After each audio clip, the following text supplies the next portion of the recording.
longest time. Whoa, for the longest, if you said goodbye to me tonight, there would still be music left to write. What else would I do?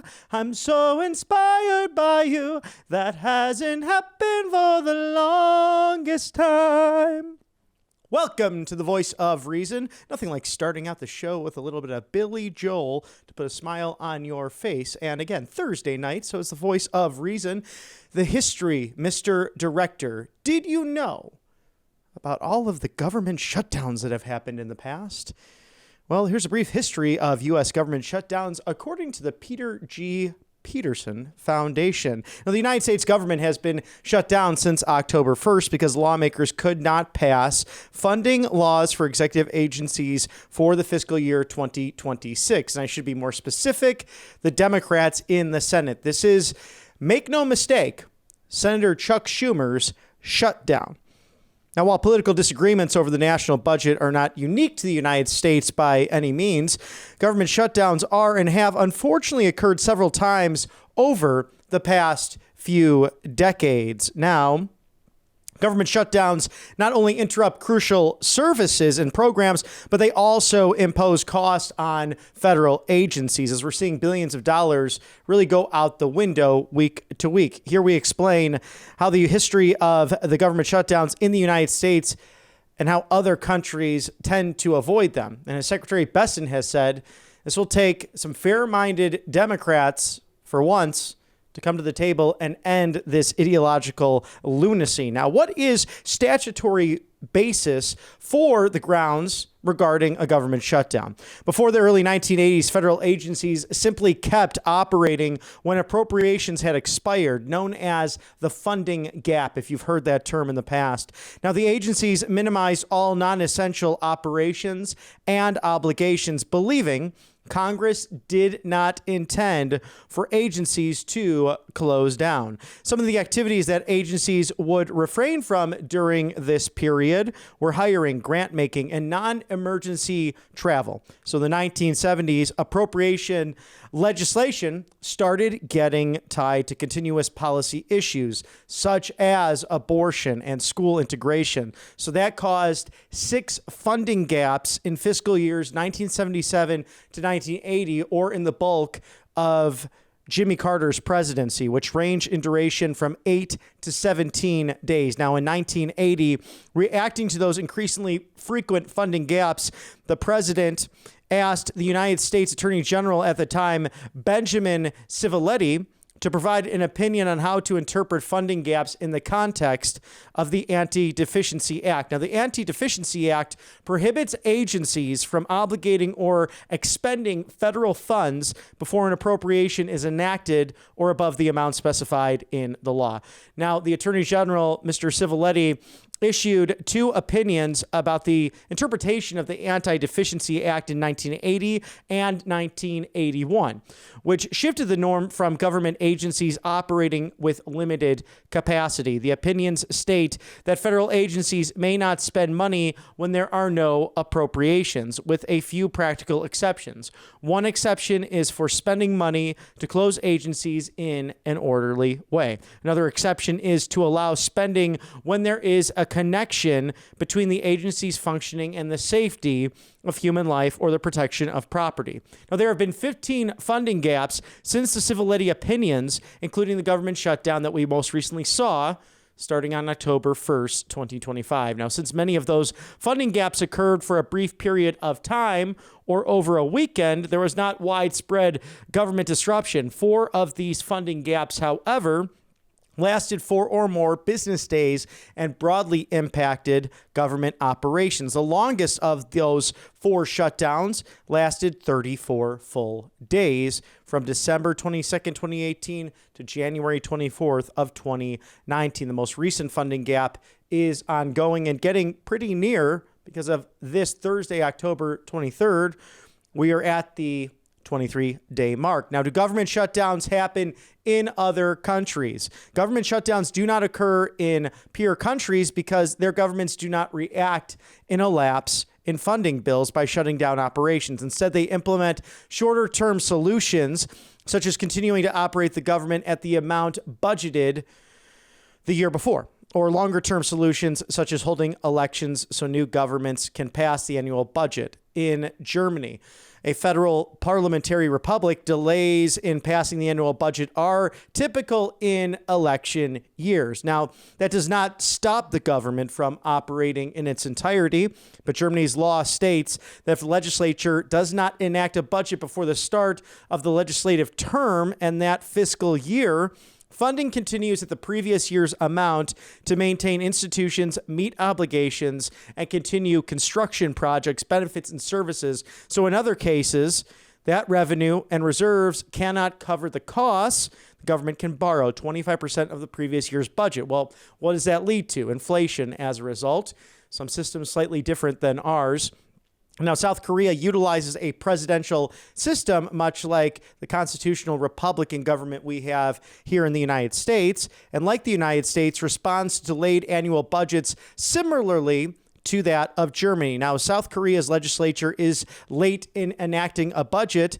A provisional budget conforming to the budget of the previous year goes into effect, and will be able to maintain and manage institutions established by law until the new budget is ultimately enacted. Now, the United Kingdom, a parliamentary democracy and constitutional monarchy, has a different reaction to an inability to pass a budget. Failure to pass a budget can instigate a vote of no confidence, and there is an election for a new prime minister. Now, it becomes the new government's job to pass funding legislation. In some countries, they allow time to process to play out, such as Germany and South Korea, as mentioned prior. Now, as other countries identify the inability to pass a budget as a structural problem with the current government, like in the United Kingdom, what those countries can do is share in the understanding that the governments must not shut down because of the legislature's impasse. So ultimately, to conclude with that very long analysis, is that government shutdowns are expensive for the government, interrupt federal services, and disrupt the federal workforce. Rather than engaging in short-term budget brinksmanship, policymakers should work on bipartisan solutions to put the United States on a long-term, sustainable fiscal path. And I mean, really, you could blame both parties at times. This is solely in the hands of Senator Chuck Schumer, who is afraid of his far-left base and AOC primarying him. I feel like a broken record, as Speaker Mike Johnson feels the same every day, giving updates on this Democrat shutdown. Tonight on The Voice of Reason, we'll ask a local mayor how that might just be affecting his town, including a trip to Israel last year that was unlike any other prior to this recent peace deal between the United States, Israel, Gaza, and the world coming together to look forward after years and generations of violence in the region. Could we have peace in the Middle East? It sure looks like it with President Trump's leadership. All of that tonight on The Voice of Reason. Welcome to The Voice of Reason. Mayor Rusty Paul running for re-election in the November 4th election is just around the corner. He's from Sandy Springs, Georgia, a slice of Americana. Mr. Mayor, thanks for coming on the show. Please share with us your trip to Israel last year. We've seen so much of it in the news. You joined a group of bipartisan mayors to go observe specifically northern Israel and what took place there. And I was deeply moved by what most media outlets did not report here stateside, what it was going on to the state of Israel in such a dark time. Right. It was a group of 13 mayors that traveled to Israel under the auspices of Combat Anti-Semitism movement.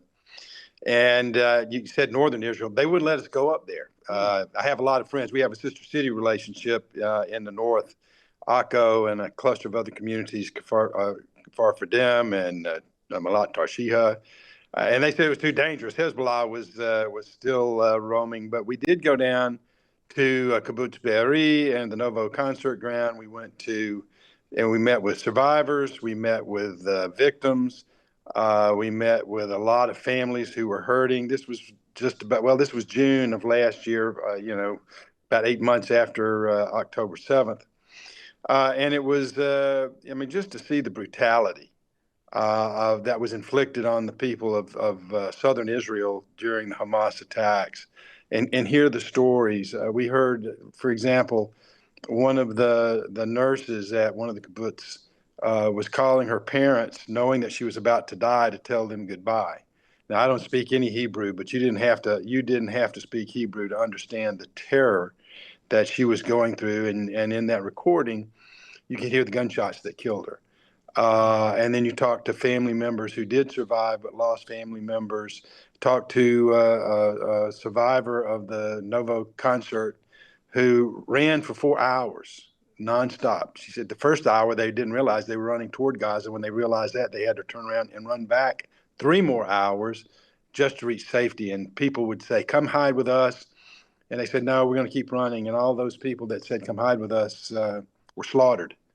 And so hearing those stories and seeing, you go into people's houses and the walls were pockmarked with bullet holes and grenade fragments. They just threw grenades into rooms where people were and talking to the family members of those folks who were killed. You understood the brutality of groups like Hamas and their just lack of human compassion for anybody or anything. It's absolutely tragic, and we're very grateful for the leadership of the United States and Israel to have come together, brought the world together last week, and we'll see how this stands with the vice president there in southern Israel right now to see the U.S. command in conjunction with the U.K. and Canada to not only help with the rebuilding of Gaza, but to bring peace to the entire region. Sandy Springs has a large Jewish population. How did these attacks really affect people locally as you stood in solidarity with our Jewish brothers and sisters and friends, not only across the world, but right there in Israel? We had, right after October 7th, I was approached by some leaders in the Jewish community. We have a 1,000-seat theater here in Sandy Springs, and they asked if we could host a rally in support of Israel and in acknowledgement of the tragedy that had happened in Israel, particularly southern Israel. And we said, of course, we held that just a few days after the October 7th event. We have a 1,000-seat theater. We have a 450-seat theater. We have an outdoor green that will hold about 4,000 people. We filled all those up. And we had, and then we streamed it. By the time we counted all the streaming and the people who were there physically, we had over 13,000 participate, which was very moving. And clearly the emotions of that night were still very raw. And a lot of people were still in shock. They just could not believe that something like this could happen in Israel. So it was a very emotional evening. But I think there was a certain catharsis that occurred that night that allowed some of the healing to begin. We were able to talk. I was able to talk for about 5 minutes and gave some remarks. And in the course of that, I just put a line in there that I didn't think the speech was that spectacular, but I said, as a line that was there, I said, Israel has to do what Israel has to do. And the audience just erupted. They were waiting for somebody to say, look, this is not tolerable. And particularly somebody like me who's not Jewish, to say that Israel has the right to defend itself and to make sure that something like this never happens again. And it touched a real chord. People for months were telling me how moving my speech was. And I'll be honest, I didn't think it was that great a speech, but it did touch a chord. And I was gratified by the reaction and also by the whole community coming together. It wasn't just the Jewish community who came together. It was the whole ecumenical community coming together to show solidarity with our Jewish friends here and also in Israel. Well, Mr. Mayor, I think it's the one piece I have to disagree with you on. I thought you did an amazing job that night. I was there for that speech, and it shows that genuine nature of leadership, especially at the municipal level, of neighbors serving neighbors. And tell us more about Sandy Springs, especially right now, dealing with the second longest government shutdown in the modern era. It might become the longest. How does that affect an area like Sandy Springs, just north of Atlanta? And it's a slice of Americana from suburban living that really blends into that urban living right north of Atlanta, but was once Atlanta, Georgia. So please give us a history of Sandy Springs and why it's really home for all. Well, Atlanta is one of Sandy Springs' nicer suburbs. And so we're part of the metropolitan Atlanta area. We're the second or third largest. We compete with another city to the south about whether the second or third largest city in metro area. We're a new city. We're celebrating our 20th anniversary. The state of Georgia had not created any new cities since 1959 when we were incorporated in 2005. And in that period, the population of the state of Georgia had more than tripled, in fact, almost quadrupled during that period. Atlanta had grown, and trying to provide government services to, was a very challenging task. And all of the areas around Metro Atlanta particularly were underserved as a result of the lack of a governmental structure designed to provide local governmental services. So we were the first. We proved that we could run a very tight, efficient government. We capped our tax rates. We have a cap on our property taxes. We set the millage rate, and it has never been raised. In fact, the council and the mayor can't raise the millage rate. It takes a referendum. We also have a floating homestead, so that when your value of your home goes up, we roll that tax back. So that if you have, say, like this year, many of our houses had 10, 15, 20% assessment increases. In the old days, your taxes would go up 10, 15, 20%. What we've done is we have a floating homestead that rolls that back to either the CPI, Consumer Price Index, or 3%, whichever's lower. So that our tax base simply doesn't grow any faster than the overall rate of inflation. And in fact, if inflation is higher than normal, we don't even keep up with inflation. And we've been able to maintain our services and keep our taxes low, run a very efficient government. And so as a result, we're a very desirable community because we do have a very modest tax burden, and we live within our means. There are no faint hearts in Sandy Springs, Georgia, to borrow a line from the late, great John Fitzgerald Kennedy as he addressed Fort Worth, Texas in the 1960s. And we see that there as I've moved in since January of 22, and I've been grateful for the way the community has somewhat embraced my simply being there and vice versa. There's always these smiling faces, hardworking people with neighbors who have their doors open. And I remember, too, especially in that time of COVID or coming off of that, and even everything surrounding BLM protest and even some riots and what happened in Atlanta, really the Sandy Springs Police Department on the front lines of saying, look, if you're going to break the law, we're going to keep this community safe and we're going to serve the fellow people. And I think it has a lot to do with the entire ethos of the community. Well, it's interesting when we have people and we occasionally have to arrest people, even though we're a very safe community. And they find out that they've wandered into the Sandy Springs to do their nefarious deeds. They say, "Oh, I thought I was in Atlanta. I thought I was somewhere else. I didn't realize in Sandy Springs," because they know here they're going to jail if they're doing things that they shouldn't be and breaking the law. So we have developed a reputation, and in fact, with cities across the country being short of police officers, Sandy, as a result of our reputation and the fact that our community loves our police department. I mean, they treat them so well that we are the only police department I know of with a waiting list of officers from around the country who want to come to Sandy Springs and join our force. When every city around us and cities across America have huge shortages of police officers, we have an abundance. And it's because I tell everybody there's a local restaurant not too far from City Hall called J. Christopher's. I say it's the safest place in America in the morning because our police officers are in there having breakfast. And yes, the food's good, but one of the reasons is somebody's going to pick up the tab while they're in there. During COVID, we had a 3-week waiting list of people who wanted to cater lunch to the whole police department.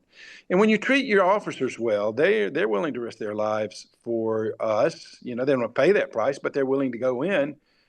And they want to be well paid. Yes, they want to be well trained. Yes, they want to be well equipped. But more importantly, they want to know that the people they're protecting appreciate it. And when we have new recruits coming in, we put them in cars, we drive them around, and in people's yards all over town, we have signs that residents have voluntarily put up. It says we support the Sandy Springs Police Department. When they ask what kind of community support we have, they come back saying, "Yep, this is the kind of place where I want to work." So it's made a huge difference for us. That's why we're one of the safest cities in America. And Mr. Mayor, being a safe city in America, I'd like to know what you're most proud of in your tenure. You've been around the block, a Georgia state senator, running the Georgia GOP at one point, serving in the Bush 41 administration, and now mayor of Sandy Springs, Georgia. What is the highlight as you look towards this reelection effort come November 4th? Well, Sandy Springs is a lot like most suburban areas. We were auto-centric. A lot of strip shopping centers, roads. This was a farming community up till the 1960s, and we just simply paved over the farm roads that were designed for 200 or 300 trips a day, and now they're having to handle 25,000 trips a day. So it was very auto-centric, and we had no place. We had no downtown. So when I was elected mayor, we started what is called City Springs. It's a district in the central part of the city where we have the government operations clearly, but we talked about the Performing Arts Center and the theater and the green. We built that as a place where we could come together and do what I call building the connective tissue of community. We had to have a place where we could come together and form that sense of community, that community pride, allowing neighbors to get to know neighbors. It's a very large geographic area, about 37 square miles. And a lot of people didn't know, they didn't even know their neighbors, much less people who were a couple of miles away. So we built a place where we could come together as community, and we have the theater. We have our local theater company, which is phenomenal. We have Friday night concerts on the green. We have a lot of different events going on that bring our community together and really create that sense of community pride, of belonging to a community, as I say, building the connective tissue of community. And it's really transformed our community. It's made it closer. It's made it a lot more cohesive. And there's real pride in being a Sandy Springer. When we started, our border is along the Buckhead area of Atlanta. And a lot of those people there they didn't want to lose that identity of being in Buckhead. Well, 20 years later, people in Buckhead want to be part of Sandy Springs. So we've changed the dynamic. And so people are really proud of being part of this community. Yes, and I can echo that with friends I have made since I moved in January of 22 who have really become more than friends. They're like family to me, and I think it's really a credit to that community ethos that you find there, especially that professional theater with Broadway veterans and some local Georgians and Atlanta natives who have come to share in those great arts traditions that is now Sandy Springs. So very worth your time to see these great shows, especially on a beautiful summer evening or even a fall evening right there on the green. Right. Now, tell us, Mr. Mayor, what sets you apart from your opponents come this next election in roughly a week and a half? Well, I would say knowledge, connections, and the ability to I'll give you a perfect example. When we had a truck knocked down one of our major east-west corridors. Within 2 hours, I was on the phone talking to the DOT commissioner, and we had a plan in place within just a matter of hours, a couple of days, to get that bridge restored, and we were able to accelerate that. I was just able to, working with the Atlanta Regional Commission, Atlanta with the Beltline is becoming a trail networked city, the whole region. Was able to work with and get some resources to help us fill some gaps in that. It's knowing how the system works, knowing who to call, having the knowledge of being mayor for several years now, as well as you referenced my life at the federal, state, and local level. I know how all these things come together, and I know how to work within that system to accomplish things for our community that make the quality of life better. It's not about going out and just getting more money. It's getting cooperation. It's about building networks.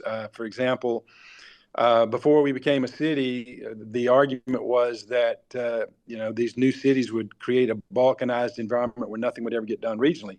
And I argued that these new cities were going to be like Lego blocks. You can put them together and detach them and put together localized service delivery that makes sense for a region that may not make sense for the entire Atlanta region. So we've been able to do that and prove that these cities really do. And the mayors get together and we figure out, well, here's some things we need to be working on together, whether it's transit, whether it's our police radio, whether it's 911 services. We've been able to make a huge improvement in those basic local services because the mayors are working together. I know how I'm on the board of directors of the Municipal Association. I'm president of the Metro Atlanta Mayors Association. Having all those connections and relationships really help us get things done on not just within the city of Sandy Springs, but our life doesn't end at our borders. We need to be able to cooperate regionally, and the mayors have been able to do that. That was never able to be done before the municipalization movement that started with us in 2005. So goes Georgia, so goes the nation. I've been saying that for some time now, Mr. Mayor. And where can we find and follow everything leading up to the November 4th election and what will be a very historic one, to say the least? Well, the main thing is, we do have some local media who's covering it. Also, social media is a hot spot right now. I mean, there's a lot going on. You have to wade through a lot of debris to find the real nuggets of truth out there sometimes. But there's a lot of information out there, and this is a very tight-knit community. People, the word of mouth still applies out here. But you can check, the social media of the candidates, and also just our citizens. It's amazing what kind of good information I find just by reading some things that are posted by our citizens. So if you have to wade through a lot of information, but the truth is in there somewhere. You have to find it. Well, and we hope as well through social media and the streaming here at Right Side Broadcasting Network that the good people of Sandy Springs, Georgia, and the surrounding area will be able to see their mayor in action. Rusty Paul, thank you for joining us from Sandy Springs, Georgia. Good luck in the race, sir. And thank you for joining us on The Voice of Reason. Well, thank you for having me. I've really enjoyed having the conversation.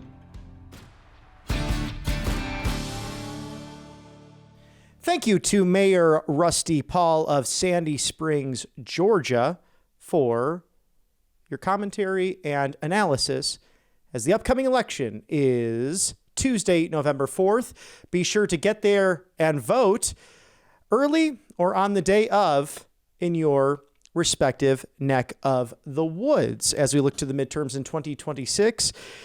Today, we remember a couple of sad stories that have hit Alabama, and specifically the Auburn area. Just the other day, this Huntsville, Alabama family lost their lives in a tragic plane crash, but there's an Auburn connection. Mark Anderson, an experienced pilot, was flying in Montana with his two daughters, Lainey and Ellie, and their dog Stella. They were doing something they love, flying together. In fact, Lainey just graduated from Auburn University and was a flight instructor herself. Ellie, a high school senior, known as a great dancer, and her vivacious way, graceful, joyful. Sadly, they lost their lives in a terrible plane crash the other day in Montana. So our thoughts and prayers with them and the entire Auburn family and Alabama as a whole, because we do not know the time, nor the hour, nor the means in which we will return home to the Lord, even in situations when we're extraordinarily experienced in an adventurous hobby and profession such as flying. So our thoughts are with them at this very difficult moment. And 20 years ago, we lost Natalie Holloway to a horrific crime in Aruba. She was only a couple of years ahead in school than yours truly. And you only think about what could have been. She was set to go to the University of Alabama, wanted to become a medical doctor. And you think about this time in life, in your late 30s, early 40s, likely married with children. So we pray for her family, and we pray for those who are victims of senseless violence in our country, and especially as we've heard the stories more recently. And that's why we seek to be involved in civics, to get those elected that will protect the common good and to protect those who suffer at the hands of evildoers. So our thoughts and prayers with the Holloway family, a couple of connections here, not only in Auburn, but also throughout the whole of the great state of Alabama. Now, this day in history, Massachusetts Bay's charter is revoked. In October 23rd of 1684, English King Charles II revokes the Massachusetts Bay Colony Charter due to repeated violations of the charter's terms, including trading with other countries and running an illegal mint. So all of that build up to what would ultimately become the Revolution. The War of Jenkins' Ear back on October 23rd of 1739, British Prime Minister Robert Walpole reluctantly declares a war on Spain. In fact, on this date as well, in 1812, a coup was failed against French Emperor Napoleon Bonaparte. You may have heard his name in the past. And the Italo-Turkish War in 1911, the first aerial reconnaissance mission is flown by an Italian pilot over Turkish lines during the Italo-Turkish War on October 23rd of 1911. Prime Minister Bonar Law in 1922, conservative Andrew Bonar Law forms government in the United Kingdom, replacing David Lloyd George's liberal government. And we've seen that over the years that things have gone back and forth. And in this day, October 23rd of 1932, radio comedy program The Fred Allen Show premieres to many fans across the country. Now, the King's third term in 1935, Mackenzie King is elected as Prime Minister of Canada for the third time. And in 1941, Walt Disney's animated Dumbo is released. You might have heard of that fine film. All of those days in history right today on October 23rd. Thank you for joining us on this Thursday evening. The voice of reason. It's punchlines, it's politics, it's sports and music. It's your community. It's your neck of the woods. It's the federal city and everything in between. It's always a joy to be with you.